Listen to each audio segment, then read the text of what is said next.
మూడు ఫార్మాట్లలో వన్డేలు, టెస్టులు, టీ20లు 3 ఫార్మాట్లలో కూడా 100కు పైగా వికెట్లు తీసిన మొట్టమొదటి ఇండియన్ బౌలర్ అండ్ ఏకైక ఇండియన్ బౌలర్గా జస్ప్రీత్ బుమ్రా రికార్డు సృష్టించాడు.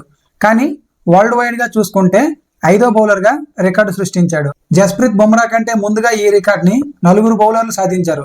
వాళ్ళెవరంటే మొట్టమొదటగా అన్ని ఫార్మాట్లలో 100 వికెట్లు సాధించిన first bowler New Zealand fast bowler Tim Southee. Tim Southee తర్వాత ఈ రికార్డుని సాధించింది బంగ్లాదేశ్ ఆల్రౌండర్ షకీబుల్ హసన్. షకీబుల్ హసన్ తర్వాత ఈ రికార్డు సాధించింది Lasith Malinga. Sri Lankan legendary fast bowler Lasith Malinga. Lasith Malinga తర్వాత ఈ రికార్డుని సాధించింది పాకిస్తాన్ ఫాస్ట్ బౌలర్ షహీన్ షా అఫ్రీది. వీళ్ళందరూ కూడా 3 ఫార్మాట్లలో 100కు పైగా వికెట్లు తీసిన బౌలర్స్.